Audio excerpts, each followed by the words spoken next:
Hey, good evening. Jesus wants you and me to become like little children. That's what he wants us to become.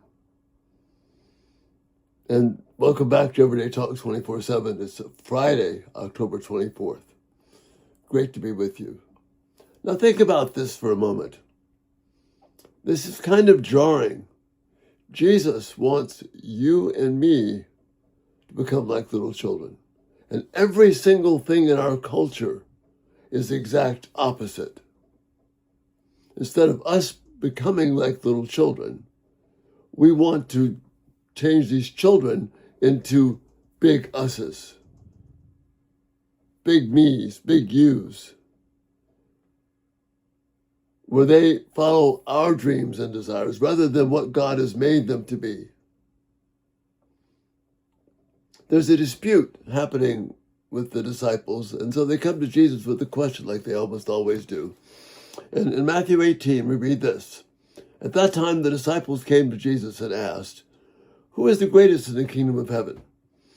And that's a question that they asked several times. And it's amazing. They spend this time with Jesus and they still don't get it, but that's another point. So how does he respond to them? He called a little child and had him stand among them. And he said, "I tell you the truth, unless you change and become like little children, you will never enter the kingdom of heaven."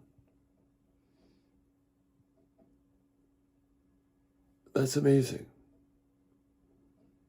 As I said, everything in our culture, we're trying to raise our children to become like us, to follow our dreams or to follow the dreams or desires of somebody who has no idea who they are. But Jesus says, unless you become like this little child standing right in front of me here, you will never, never enter the kingdom of heaven. Now, I'm going to spend a few days talking about this. It goes right in line with the things that my wife, Ruth, worked on in education, and Lord willing, we'll be talking more about that. But just let this sink in for a moment. Who is going to be the greatest in the kingdom of heaven? Well, unless you change and become like this little turkey right over here, this little child, you will never enter the kingdom of heaven. See, that is so foreign to us. Childlike faith is one that doesn't question but trusts. One that believes not all the evidence around, but the words that are spoken by the ones that he or she trusts. So Jesus says, therefore, whoever humbles himself like this child is the greatest in the kingdom. And whoever welcomes a little child like this in my name welcomes me. And you see, what we have done in our culture, in our education, in our planning, even in our Christian educational institutions, what we have done is not do this at all. We have tried to make children like us. We've tried to teach them adult things rather than see the beauty of childlike faith, which trusts first in God. Yes, reason, intelligence, learning, all that has its place. If you listen to me long enough, you know I buy into all that. We've got books everywhere. But what's important here, what's important for us to realize right now in front of us, is what Jesus is saying. And then here's a warning. And again, we're going to go through this passage in Matthew 18. I'm going to spend some time with it. But listen to the warning that comes in verse 6.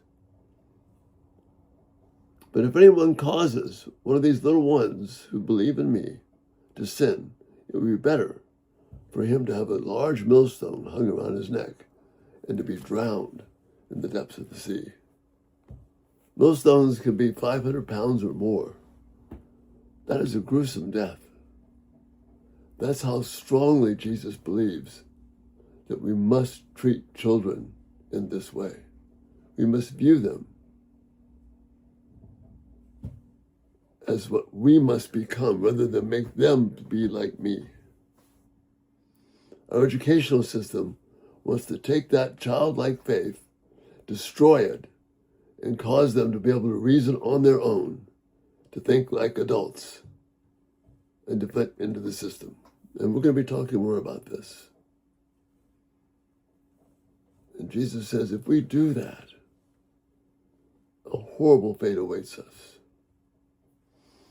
So let's think about our children. Let's think about what we can learn from children. Jesus says we must do that. If we want to grasp heaven, if we want to understand what it means to know him and love him, we have to think like a child, have faith like a child, trust like a child. These are strong words that Jesus gives, but they're words of hope, because they're words that he himself will make happen, because this is what faith is. It's a gift of God. Listen carefully again to what Jesus says. Who is the greatest in the kingdom of heaven? He called the little child and said to him, stand here. And he said, I tell you the truth, unless you change and become like little children, you will never enter the kingdom of heaven. Let's figure out what that means. Let's stop a path which is going to lead to millstones around our necks and embrace a path where we have the humility to become like little children and enter into the kingdom of heaven. This is powerful, powerful for us. And it's an area where the enemy has duped us. So let's make a difference. Let's become like little children. Thank you for being here. Again, love your thoughts and feedback. And Lord willing, we'll see you tomorrow. You have a great evening. Bye-bye.